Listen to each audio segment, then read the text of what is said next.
Pai do Senhor, irmãos.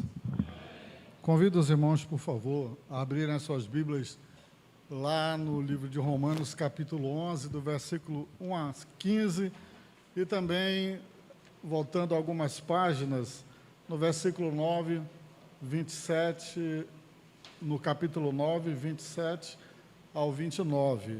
Como já foi feita de Romanos, eu vou ler aqui, do capítulo 11, eu vou ler o capítulo 9, versículo 27 a 29. Diz assim: mas Isaías clama a respeito de Israel. Ainda que o número dos filhos de Israel seja como a areia do mar, o remanescente é que será salvo. Porque o Senhor cumprirá a sua palavra sobre a terra de forma plena e breve. Versículo 29. Como Isaías já disse, se o Senhor dos exércitos não tivesse deixado descendência, nós nos teríamos tornado como Sodoma e semelhantes a Gomorra. Romanos capítulo 11, versículo 5. Assim também, nos dias de hoje, sobrevive um remanescente, segundo a eleição da graça. Irmãos, a mensagem de hoje é sobre a nossa necessidade de nós mantermos o rumo e voltarmos ao básico da nossa fé, porque muitas vezes no decorrer da vida cristã parece que a gente perde um pouco a noção do rumo. Então, o remanescente, nós somos o remanescente que Deus chamou para sermos. A igreja de hoje é a igreja remanescente, como diz o versículo 5 de Romanos 11. Assim também nos dias de hoje, repita comigo, nos dias de hoje, sobrevive um remanescente. Então, olhe para o seu irmão do lado e diga: você é um remanescente. Muito bem. Nesta ceia, nesta última ceia do ano de 2022, é um momento oportuno para nós realizarmos uma reflexão sobre a nossa vida, né? Sempre no final do ano, a gente costuma fazer um balanço sobre o que passou e principalmente sobre o nosso futuro. Nós já temos informações suficientes por experiências vividas e nós podemos fazer isso. Como será que foi? Foi bom? Foi ruim? Como é que eu estou hoje? Então, nós temos alguns fatos que nós podemos lembrar da história do mundo, da história do nosso país. Então, nós estamos recém saindo daquele período de pandemia que foi muito custoso para o Brasil, muito custoso para alguns de nós, muito custoso para alguns de nossos irmãos aqui mesmo na igreja. Estamos vivendo uma guerra que é travada de longe, a guerra da Ucrânia contra a Rússia. Agora, dia 24 de dezembro, fará 10 meses. Isso tem afetado o mundo, né? A inflação, ela tem subido e muitos de nós estamos tão desatentos que nós nem sequer fazemos a relação com que uma coisa que está acontecendo do outro lado do mundo está implicando no nosso dia a dia hoje. Só para os irmãos terem uma ideia, se nós não conseguirmos fazer uma relação com esses acontecimentos que são tão divulgados pela TV, eu fico pensando, será que nós conseguimos relacionar o que a Bíblia diz que está para acontecer quando nós estamos vivendo, experimentando essas coisas? Então, o remanescente é aquele que fica atento, é aquele que sabe ler os tempos e as estações, é aquele que não dorme. Também há muita gente decepcionada com o resultado das eleições e com as turbulências vindas do mundo da política e principalmente do judiciário. Outros estão na sobrevida, sofrendo com dores físicas, vinda de doenças terminais, já em estado avançado, mas que lutam bravamente pela vida que lhes resta, não querem morrer. Falando nisso, ontem estava em casa e quando recebemos um telefonema, eu e minha mãe estávamos orando por uma pessoa justamente que está no estado terminal com um câncer avançado e os remédios não lhe faziam mais efeito e ela estava com muita dor. e foi oportuno porque tinha essa mensagem para trazer hoje. Então, será que nós estamos alertas? Será que nós estamos aproveitando a vida e a saúde que Deus nos dá? O que nós estamos fazendo com a vida que Deus nos deu, né? Já imaginou no lugar de uma pessoa daquela que está contando a conta-gotas o resto de minutos que lhe aguardam, né? A morte não é natural, não foi feita para o homem, é resultado do pecado de Adão. Fomos feitos para viver e para viver em abundância. Por isso que Jesus disse, pastor Esmeraldo, eu vim para que tenham vida e vida com abundância. Outros estão enfrentando a insegurança consequente da falta de emprego e outros problemas familiares diversos e outros, todo tipo de coisa ruim. Como é que você está enfrentando a vida? Porém, não devemos esquecer que Deus é soberano e que por isso mesmo controla a história do mundo. E a Bíblia diz que nem uma folha de uma árvore cai sem que Deus permita. Não importa qual é a situação que você e eu estejamos vivendo, Deus continua no controle da nossa vida. Deus tem um compromisso com o remanescente, com o fiel. Você é fiel? Responda para você mesmo. Mas, para nós falarmos sobre remanescente, nós precisamos entender o que é remanescente de acordo com a palavra de Deus. Um remanescente é uma sobra, como o pastor Edmar fez a leitura, ou uma quantidade menor de uma porção maior. Pode se referir a provisões, roupas ou um grupo de pessoas. Na Bíblia, é sempre uma palavra que expressa dois lados. Em primeiro lugar, é usado ou se refere principalmente ao povo de Deus, que é deixado após algum tipo de evento catastrófico ou julgamento. Fala de desastre e perda na frente. Em segundo lugar, se refere às promessas de Deus para esse povo também. Não será uma catástrofe total, pois haverá um remanescente divinamente preservado. Deus preserva o remanescente. Então, se você está numa luta, Deus vai te preservar. Aliás, Ele já está te preservando.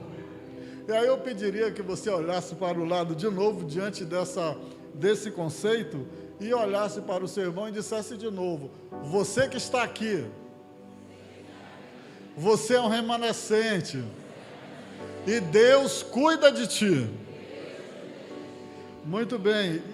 Complemente dizendo assim: Deus tem promessa para o remanescente. E aí eu aproveito para dizer para você o seguinte: hoje e amanhã de você receber as promessas que Deus tem te dado.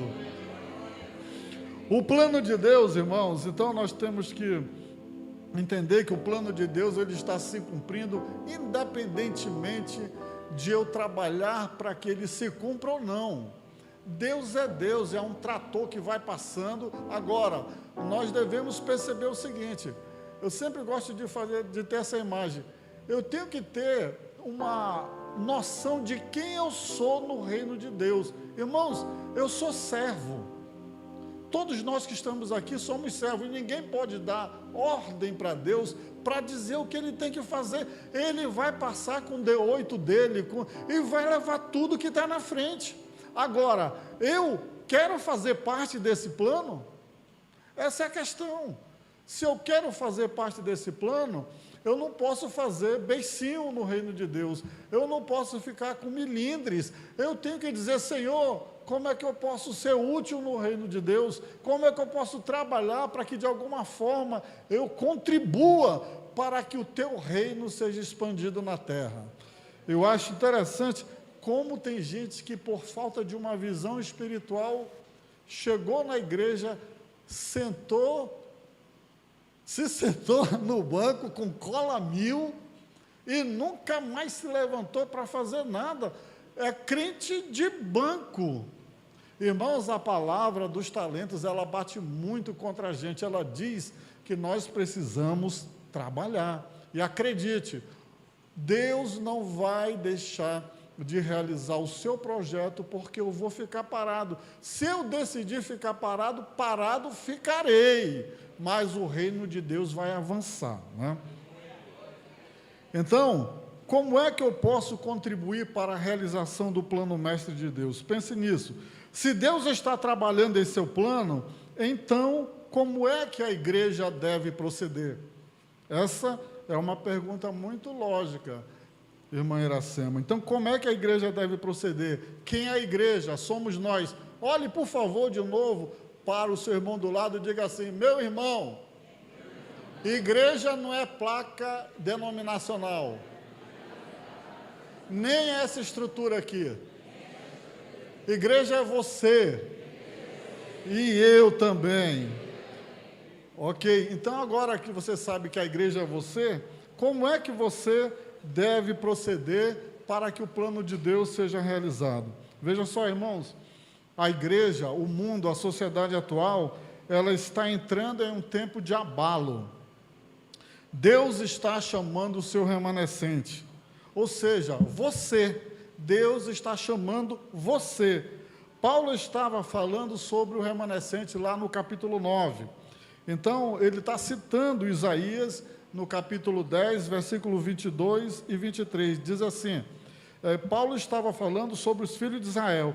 Ele está mostrando que mesmo no Antigo Testamento, Deus deixou claro que apenas um remanescente dos israelitas seria salvo, não toda a descendência da nação.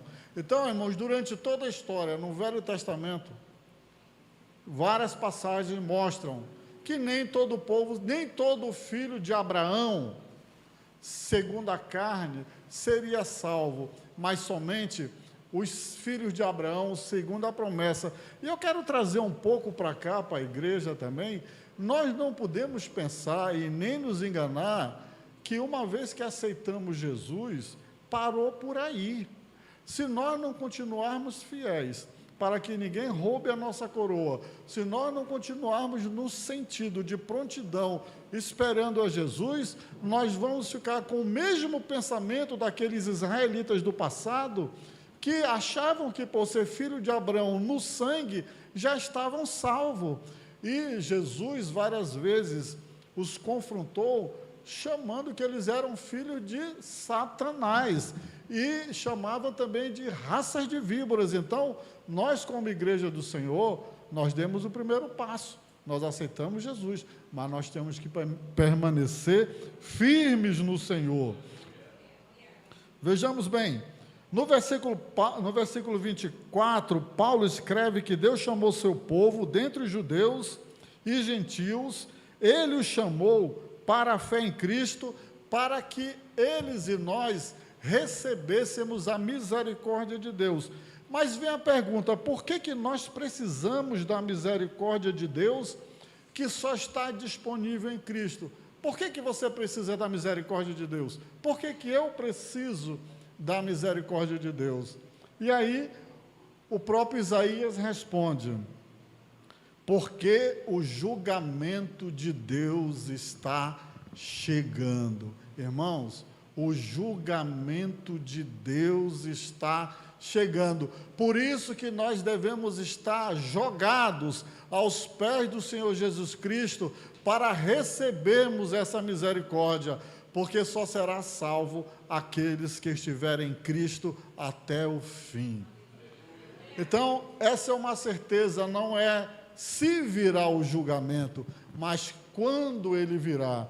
Mas, irmãos, o julgamento pode vir agora. Agora imagine só, raciocine comigo, se Jesus virá agora, a Bíblia diz que só o remanescente sobe. E quem é o remanescente? É uma outra pergunta que nós precisamos responder depois da meia-noite, pastor Manuel. É uma resposta muito séria.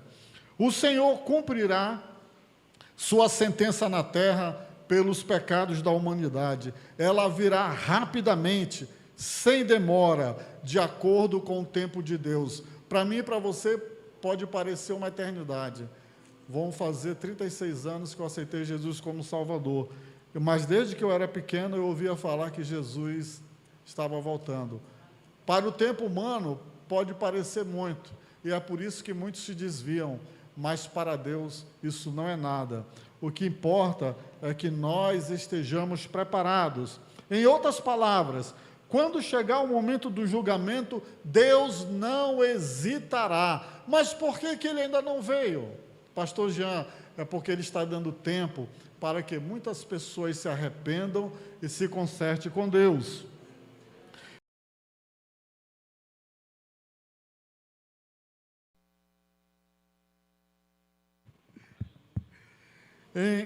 Isto é uma coisa surpreendente para alguns que cresceram judeus, segundo Paulo escreve, eles se decepcionaram, porque eles esperavam que pelo pedigree deles, por serem filhos de Abraão, já estavam nos céus, né?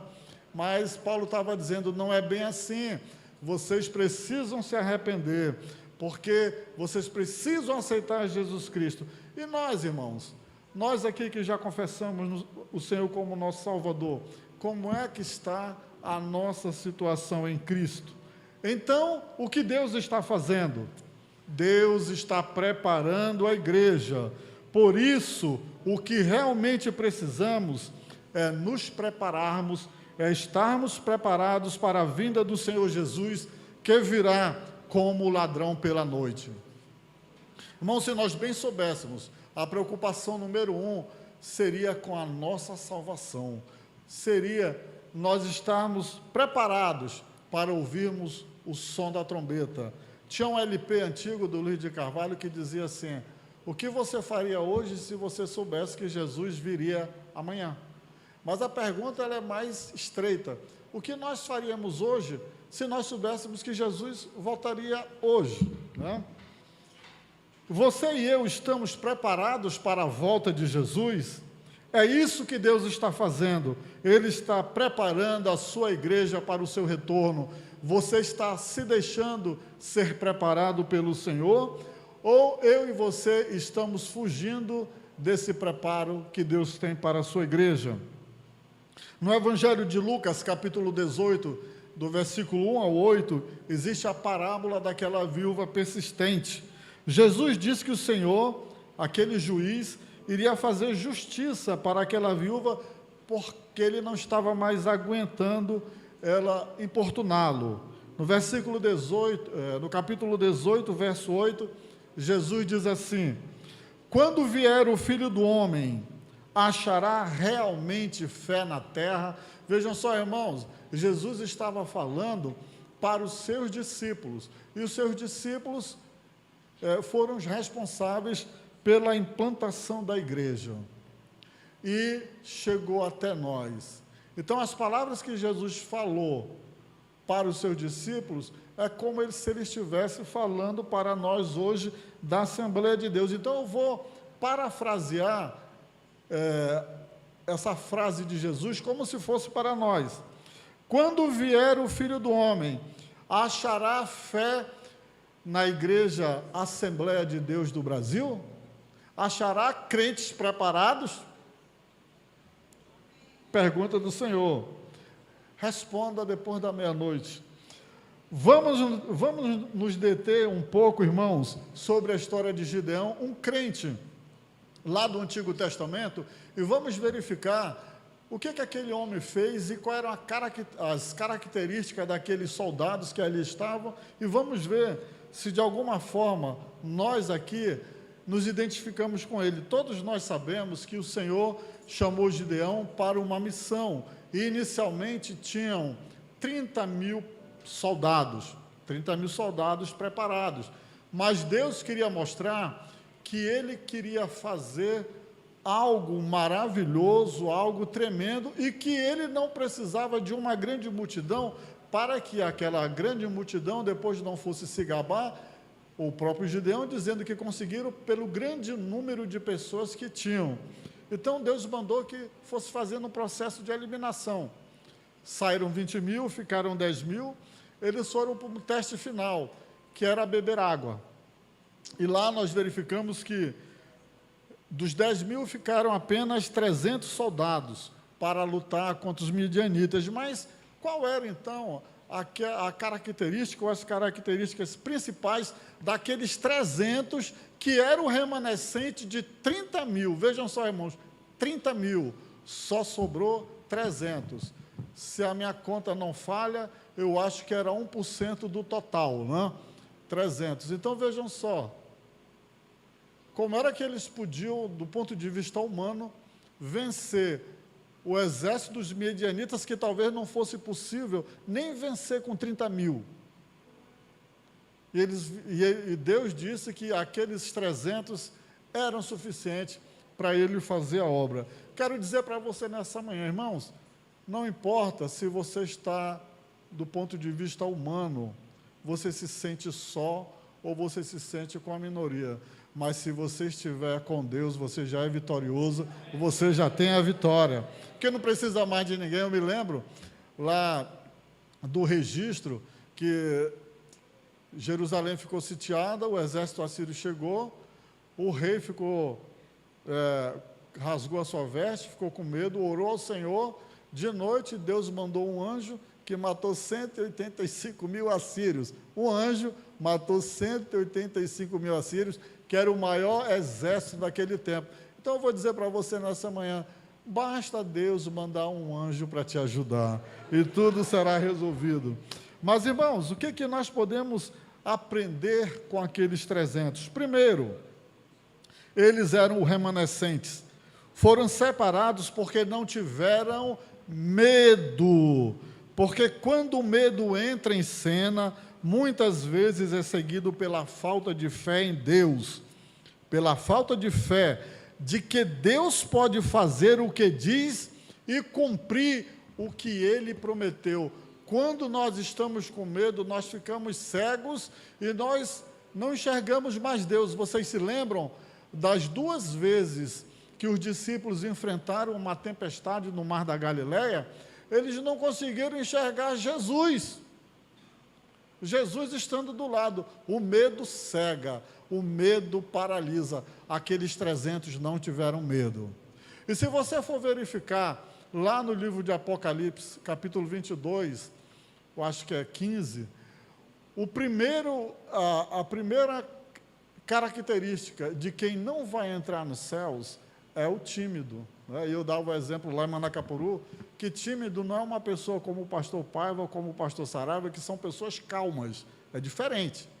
O tímido é um medroso, e se tem uma coisa, um mandamento que mais se repete na Bíblia é não tem mais, não tem mais, não tem mais, desde o Antigo Testamento até o final, não tem mais, não tem mais. Irmãos, se tem uma coisa que Deus abomina é crente frouxo. É crente medroso, é crente que tem medo de lutar, é crente que antes da luta chegar ele já morreu. Nós temos um Deus que nos ajuda, nós temos um Deus que é conosco. E aí eu queria que você entendesse que você foi separado por Deus. Não tenha medo, creia somente em Deus e na força do seu poder. Se você não tiver força para lutar, peça a Deus, clame ao Senhor que Ele vai dar. Em segundo lugar, então, em primeiro lugar, eles eram homens de fibra. Sabe, irmãos, nós estamos vivendo uma geração, alguém disse que essa geração de crente atual é a pior geração de crente que já pisou na terra. E não foi eu que disse, não, um pastor famoso aí da internet.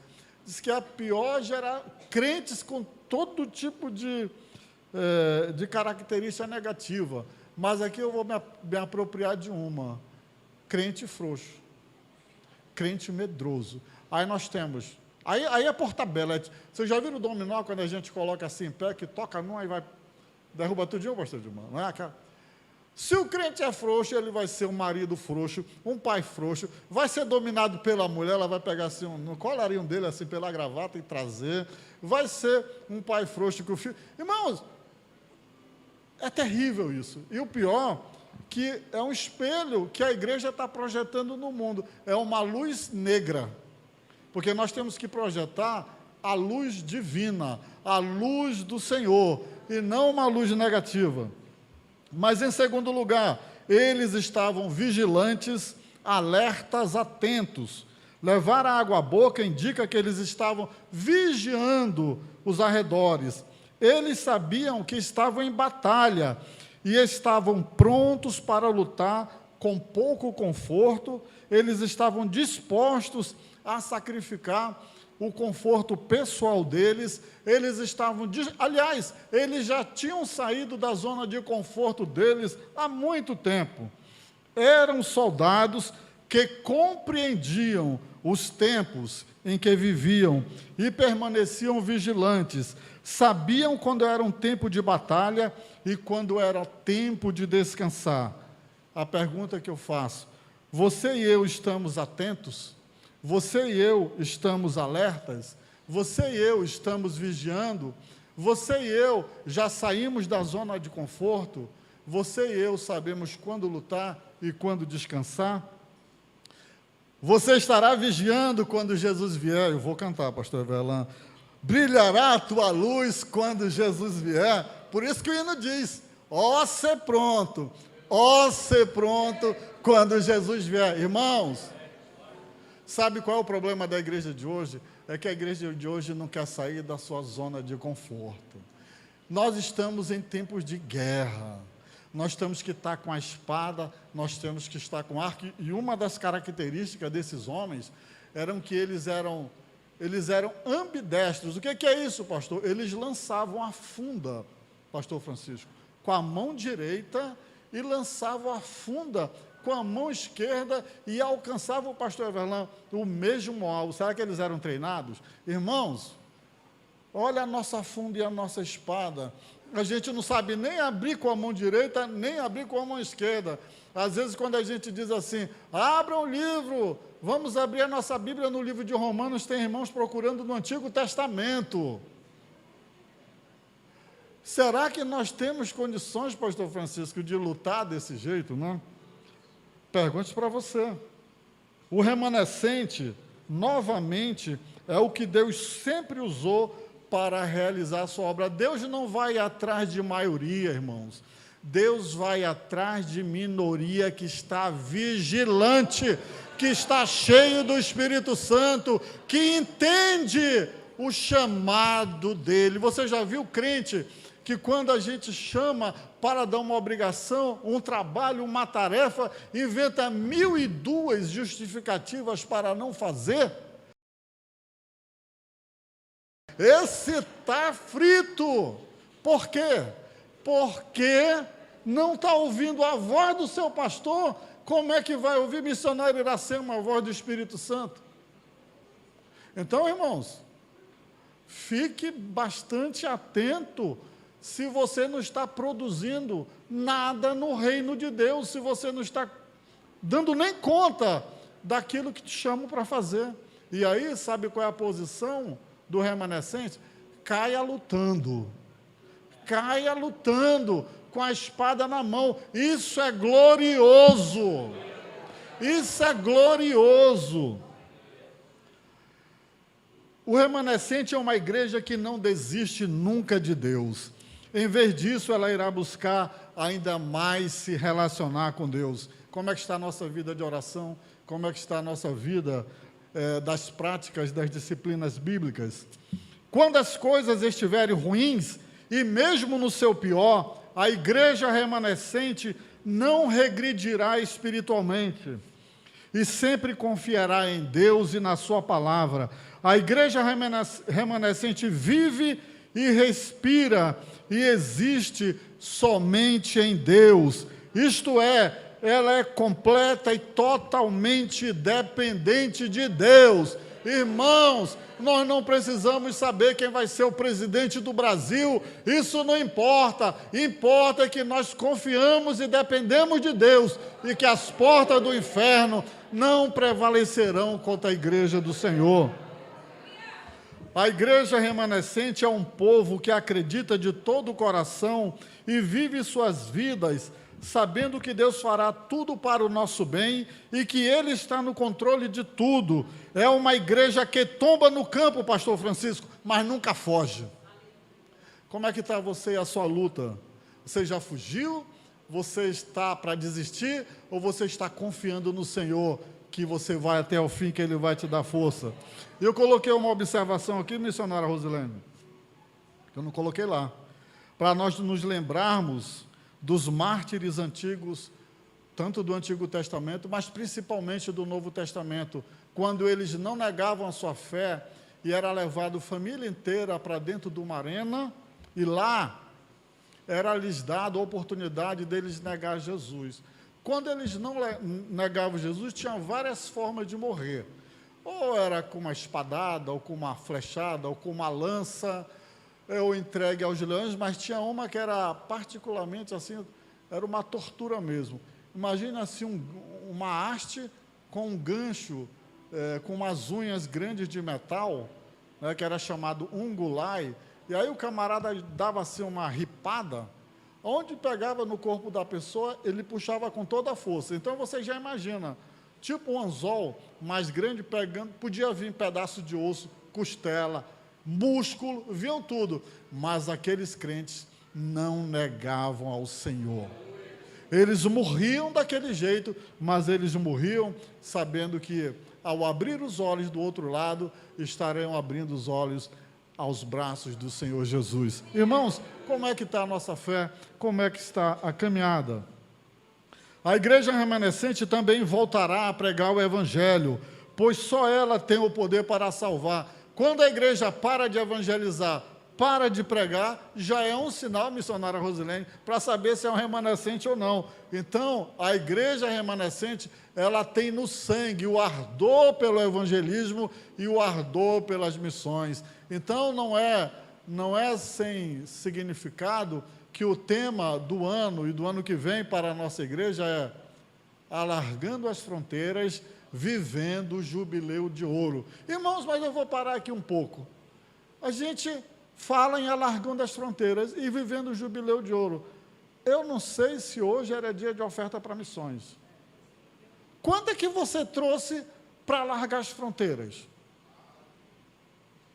Eu não vi nem um gemido, nem um respeito. Quanto é que você trouxe para depositar aqui, para sustentar um missionário no campo?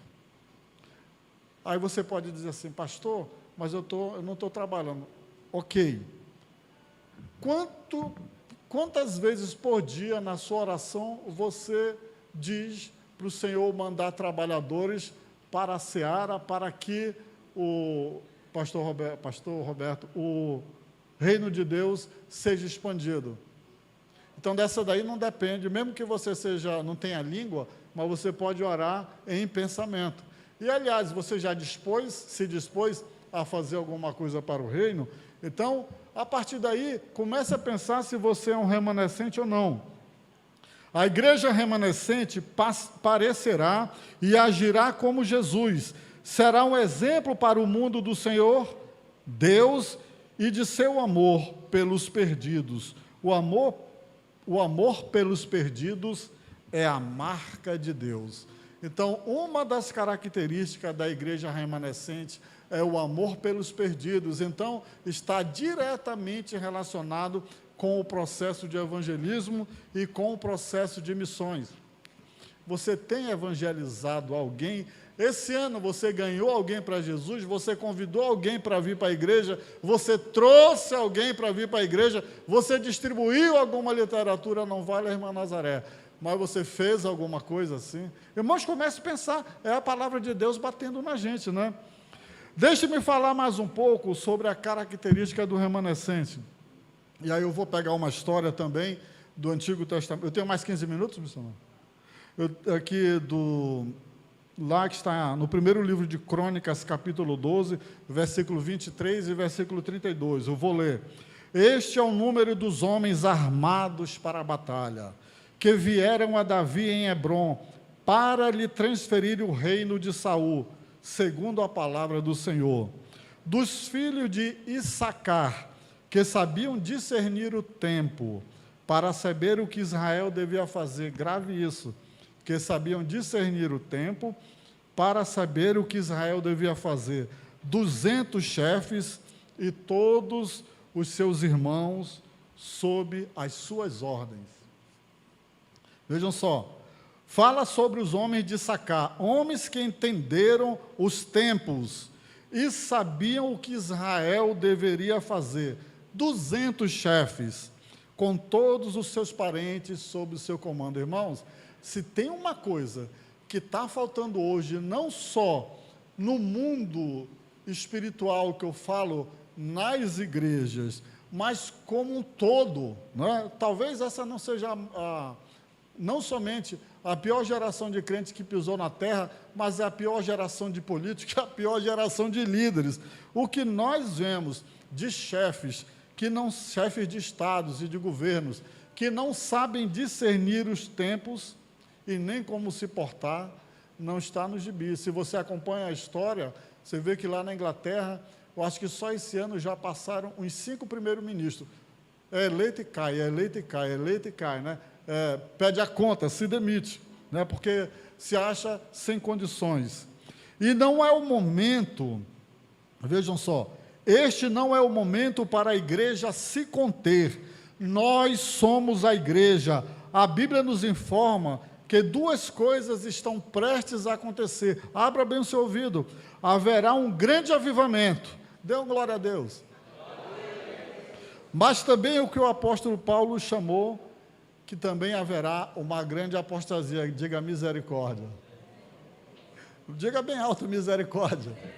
Então nós vamos ter um grande avivamento e uma grande apostasia. Esse é o tempo que nós estamos vivendo. O que é a apostasia? É se virar e ir contra todos os princípios de fé que um dia a pessoa disse que tinha.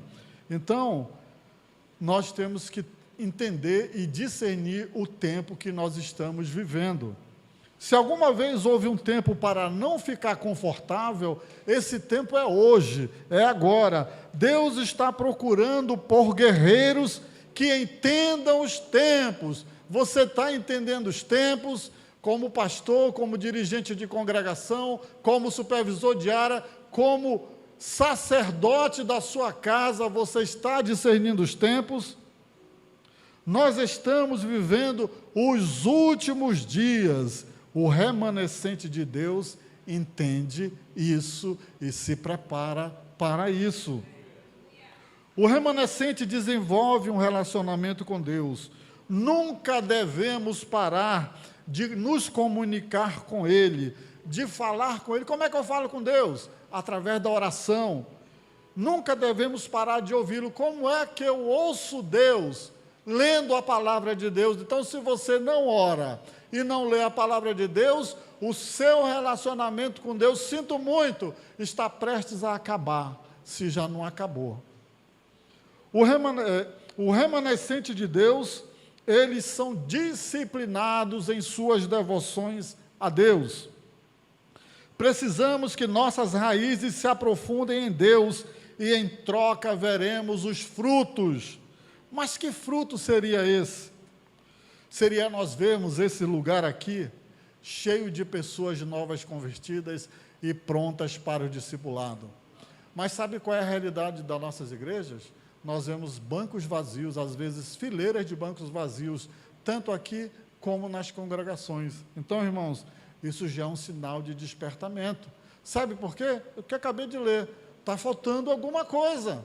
Está faltando comunhão com Deus. Está faltando relacionamento com Deus.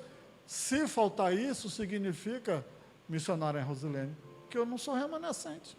É o que diz aqui.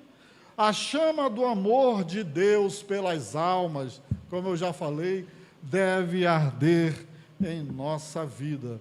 E eu gostaria de caminhar para o final dizendo assim: então, quem faz parte da igreja remanescente?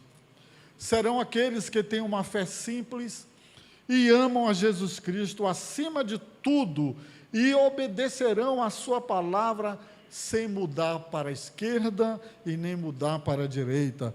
Será um povo cheio do Espírito Santo de Deus, praticará a verdadeira humildade e amará os outros como Jesus Cristo os amou. Irmãos, a Bíblia toda se resume em 2 mandamentos. Eu vou dizer o primeiro, vocês digam o segundo. Amar a Deus sobre todas as coisas e Então, eu falava isso lá em Manacapuru, como é que nós podemos abrir a nossa boca e dizer que amamos a Deus se a gente não ama o nosso irmão que congrega conosco, se o nosso relacionamento com o nosso irmão está rompido e rompido há muito tempo? E aí eu vou dizer que a nossa comunhão está cortada, porque quando Jesus disse assim, nos ensinou a orar, ele disse: Pai, e perdoa os nossos pecados, assim como nós... Então ele está dizendo, você perdoa se eu perdoar. Em outras palavras, é condicional. Perdoa assim como nós, assim como eu perdoo. Aí eu pergunto para você, você que se diz remanescente, você está com relacionamento rompido com seu irmão? Se você estiver, acredite, o seu relacionamento com Deus está rompido há muito tempo e você nem imagina, né? Vejam só, irmãos. E assim a bênção de fazer parte da igreja remanescente é que ela experimentará uma maior presença e poder de Deus. Lembram-se do avivamento? Considere a igreja do primeiro século.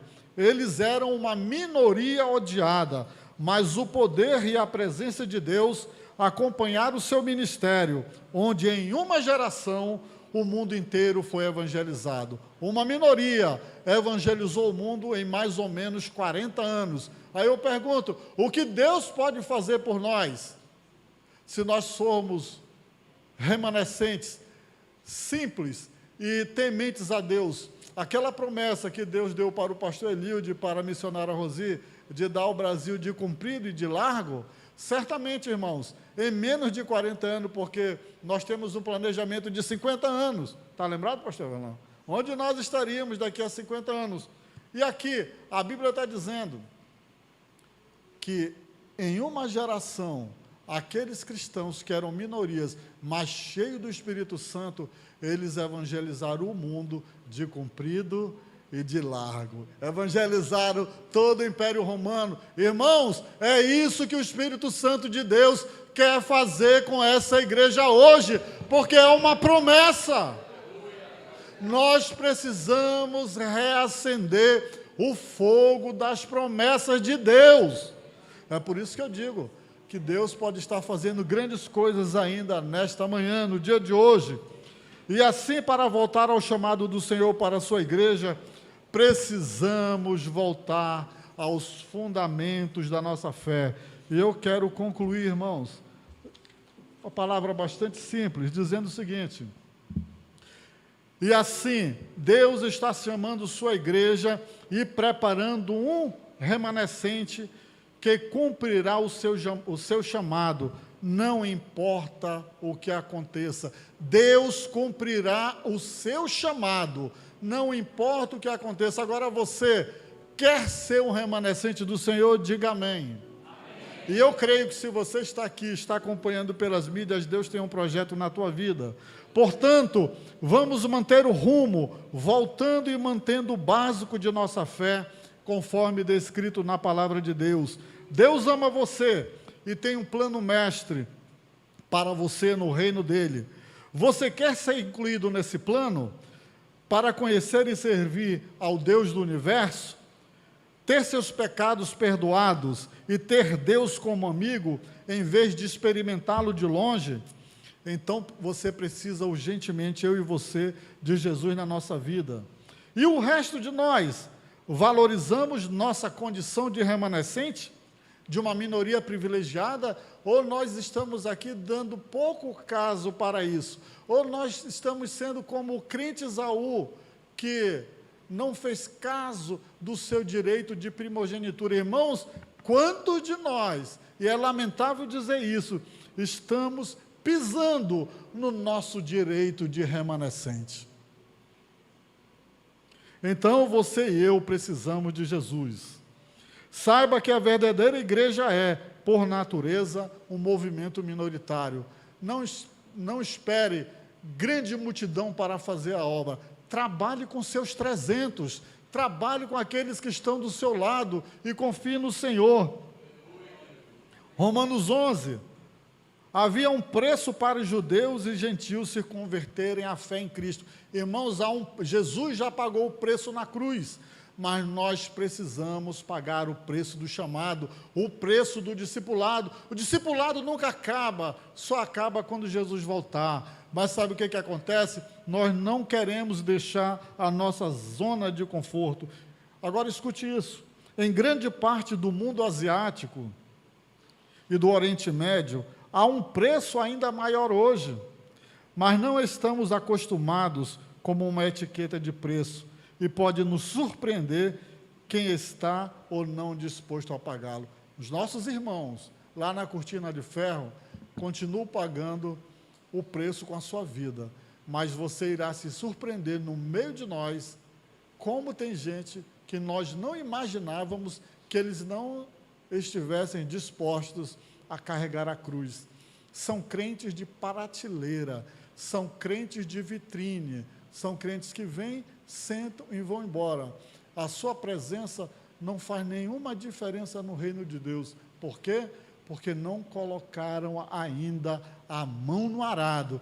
E aqueles que já colocaram a mão no arado devem valorizar o seu chamado, porque não podem mais olhar para trás, pastor Pagla. É-nos negado, irmãos, olhar para trás. Nós temos que prosseguir para a frente. Ser parte do remanescente fiel não é apenas uma questão de preço. Vejam só, existe sofrimento, existe luta, existe, mas também existe a alegria da salvação, a alegria do Espírito Santo e uma eternidade que supera em muitas as nossas provações. Irmãos, a palavra de Deus diz que um dia toda lágrima será enxugada e no céu só haverá louvor. Tudo que nós passamos aqui não há de se comparar com a glória do porvir. Você faz parte do remanescente?